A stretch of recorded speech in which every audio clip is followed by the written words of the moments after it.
Hello, welcome to Storm Reads, and today I'm going to be doing my February wrap-up.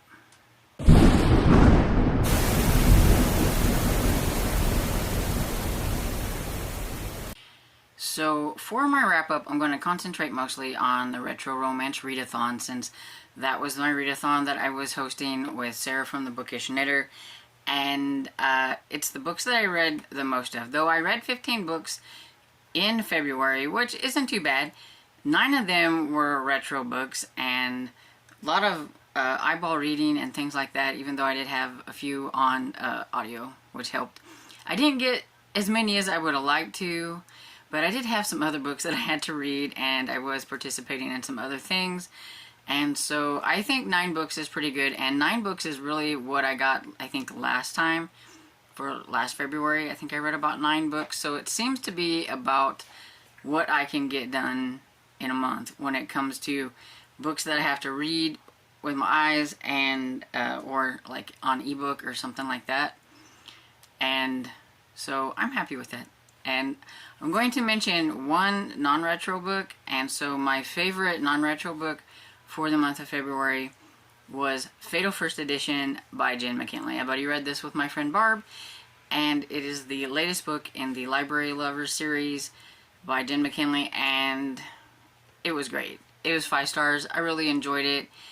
It definitely had some moments where you were just really not sure what was going to happen. Had characters in a little bit of trouble and things like that.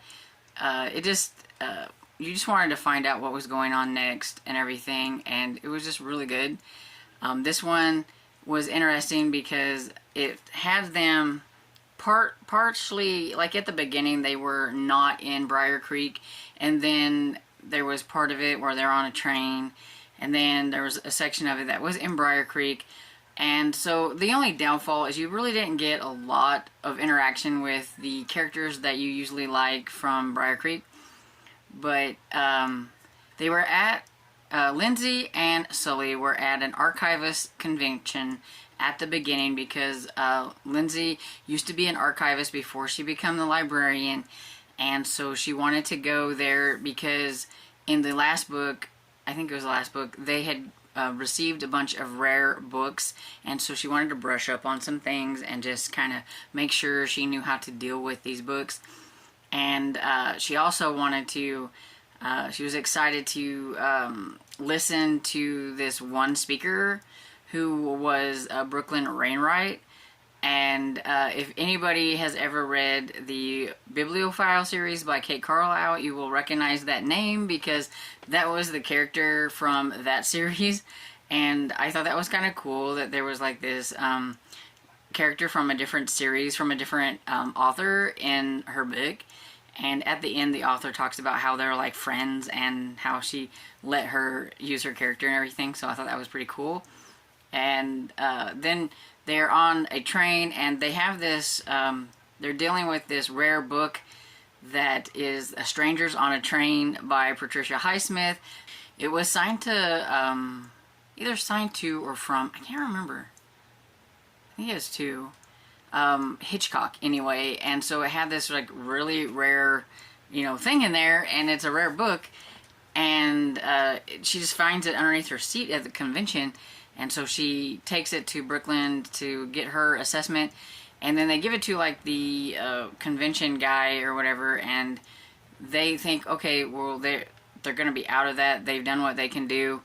They get on the train, and Sully has never seen the Strangers on a Train, so they watch that, which was probably not a good thing, because then Lindsay's like all like got that in her head. And there's some thumping next door. She hears some things. There's a guy in, like, or girl in a, either one, she don't know exactly, in a coat, but you can't see.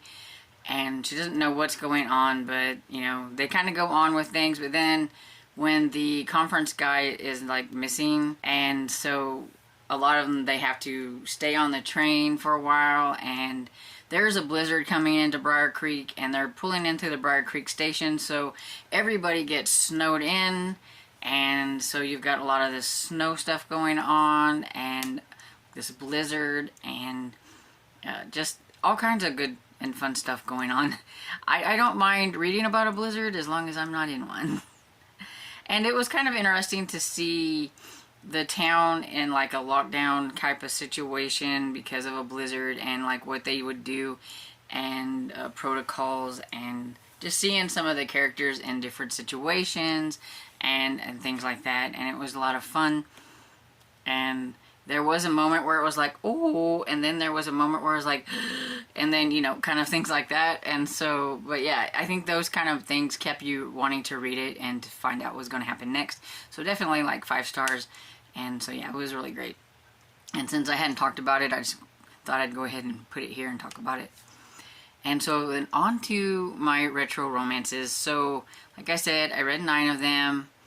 I got it listed from lowest rated to highest rating, and so the lowest rating is going to be Seen and Not Heard by Anne Stewart. Now, it's lowest rated, but I did give it 3 stars. I would think it's kind of more like a 2.75, but you know, I'm just gonna give it 3 stars. So it's on like the lower end of a 3-star. And basically it's because this isn't really a romance, it's more like a suspense novel.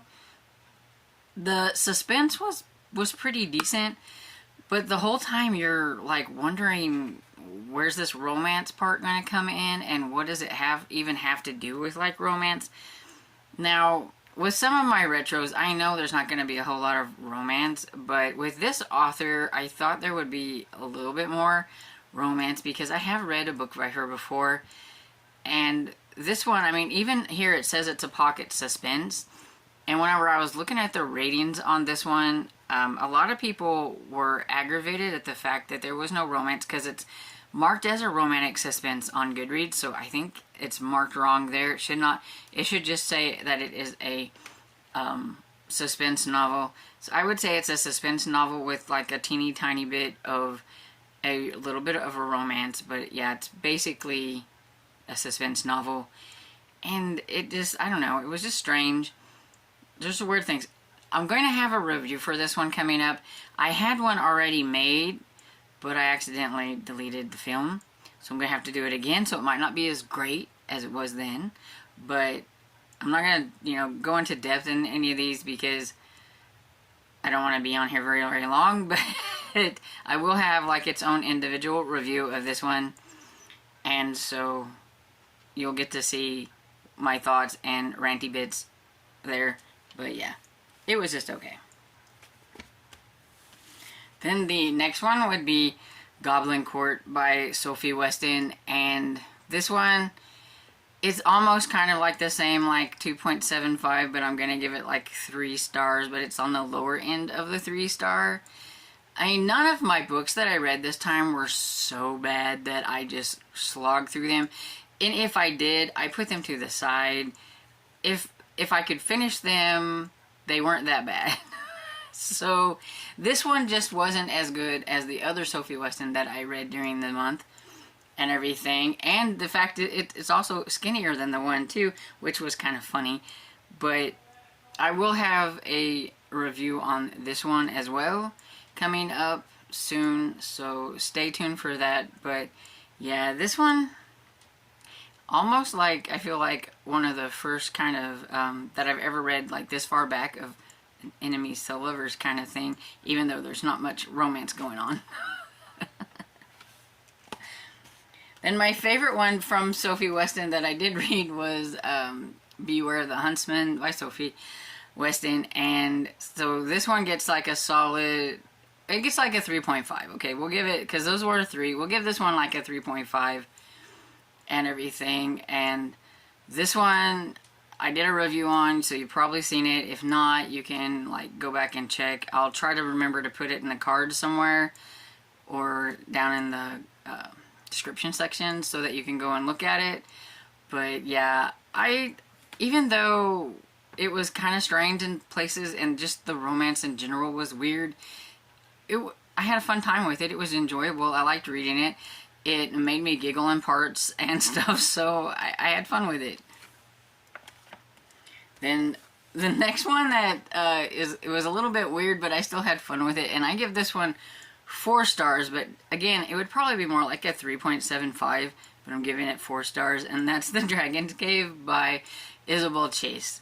This was just weird, and I don't know. It's hard to like just explain without going into like a really great detail. I do have a review on this one on my channel as well. I'll try to remember to put a card up for, but yeah, these books are just different. They're from like the 70s and they're different.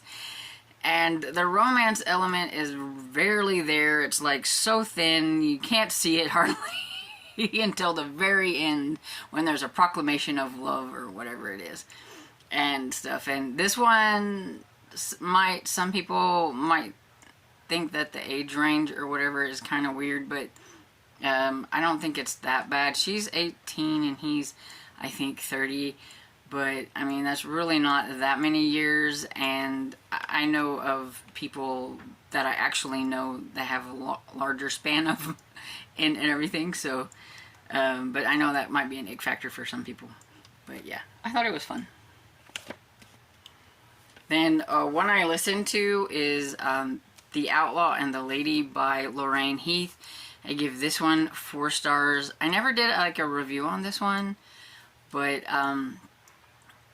this one is a Western romance, and I liked it, so it gets 4 stars and everything, but it was a little bit different than what I'm used to because I've read some of Lorraine Heath's newer stuff. And so, I mean, if we're taking like some of her older stuff versus her newer stuff, this was a little bit different. But I like how it got resolved with The Outlaw and the Lady. It was kind of a, I guess, a captured romance or whatever. What I really liked about this one was that the lady, and I can't remember the name, so don't even ask me, but she was blind. And I thought that was very interesting because he worked really hard trying to stay away from her. Like, he didn't want her touching his face because he didn't want her to know who he was. There are reasons for that, and it was interesting because because of how he sounds, because he's got like kind of a Spanish accent, and because of that you think he is one thing and he's not. And that's like the whole thing, like she would probably figure out maybe who he was and things like that if she was to, you know him a little bit more and touch his face and things like that. And he wasn't ready for her to know those things because he thinks he's a bad guy when he really isn't. And then Beneath a Blood Red Moon by Shannon Drake was another one that I listened to, and that's aka it's Heather Graham and everything. I give this one 4 stars. It's a vampire romance, and the vampire is a woman, and I thought that was kind of different. And this one is about the vampire and a cop.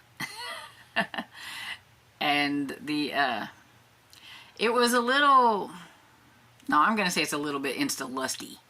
I don't think it was insta-lovey, it was insta-lusty. The guy was very, like, wanting to get her into bed type of thing, but I think a lot of that had to do with the whole, like, vampire lord, thing or whatever. And the fact that they may have, like, some kind of, connection with past lives or something like that. It was supposed to be, or whatever, and everything. But I liked it. It's the first book in the series. So is The Outlaw and the Lady. Yeah, it was the first book, and I will continue on with those series. I did like both of those. So the next one I have is When He Was Wicked by Julia Quinn. This is the 6th book, I believe, in the Bridgerton series, and I really like this one. I liked the characters. Francesca was, I think that's her name, was a interesting character, opposed to all the other Bridgertons, and her like storyline was a lot different. She was married at the beginning. She, her husband dies, and then so now she's not. And then the guy that likes her, Michael, was the cousin to the guy that she was married to. He's always loved her from afar and everything. The first time he ever met her was at her wedding to his cousin, where he instantly like falls in love with her, and it's like, that's the woman I want, but he can't have her. And so it's their relationship trying to get past that, especially since he's dead and he doesn't, like, you know, he doesn't think he can, he should want her, have her, and she's not quite sure, you know, this is Michael, her friend, or whatever. And so it was an interesting kind of, you know, romance, and I liked it. And then I have Rose by Lee Greenwood. It's the first book in the Seven Brides series, and this one was a lot of fun. I guess I can remove. This one was a lot of fun. I did have an audiobook for this one and kind of followed along with the book. It's a chunky beast. And I really liked it. It was a lot of fun. There's a lot of fun banter between them.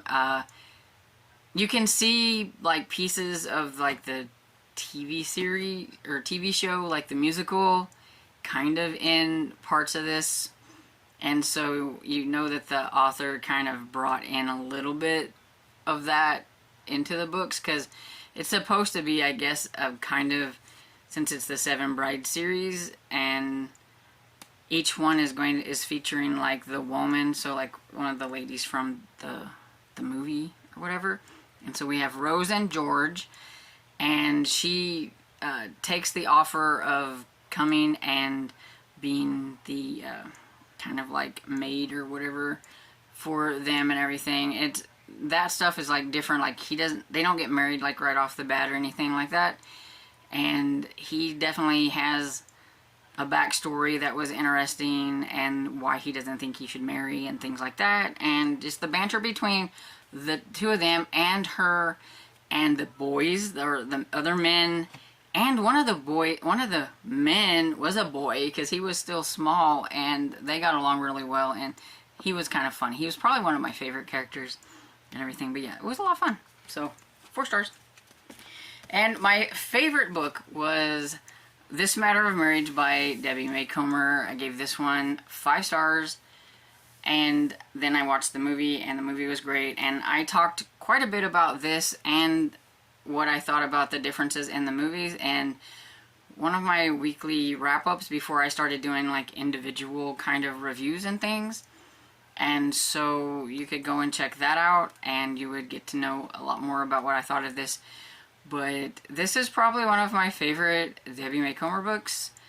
It's just got that I really love about Debbie May Comer. It's just, I don't know how to explain it. It's just, it was funny, it was sweet, it just had a lot of moments that made you laugh, and she thinks that, you know, her biological clock is ticking and she needs to get married, so she tries letting her friends set her up before she decides to go and use a dating app or it's not a dating app because this is a long time ago, so it's a dating website. I need to remember that. But those things don't go right. Well, all along, there is a guy next door that she's become really, really close friends with, who has 2 kids, but he's pining over his ex-wife. He wants to get his ex-wife back, so she puts him instantly in like friend territory, even though she really likes him. And so it's kind of about like how, you know, eventually they realize that the one person they want's right next door. And so yeah, it was a lot of fun. And so yeah, 5 stars. And that's the last book. And I rambled a little bit more about them than I was going to, but that's just what happens when I start talking about books. And anyway, so let me know how you did with the Retro Romance Readathon, if you participated. Did you have a favorite book? Were the books you read kind of cheesy? It's okay. I did put one aside. I was reading this one, and I decided to like soft DNF.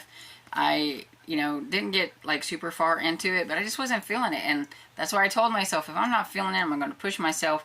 So I did put this one to the side. So it's okay if there was one that didn't work and everything. That's okay. And so just let me know if you had fun, if you found one that you didn't think you would like and you did. I mean, because that's kind of what's fun about reading these older romances. They're really hit or miss. This year was probably my best year so far on books that I picked out of my many that I have, and that I actually did enjoy, like, for the most part, all of them. So, yeah, so I hope you enjoyed this video, and if you did, please give it a thumbs up and subscribe, and I will see you all in the next video. Bye.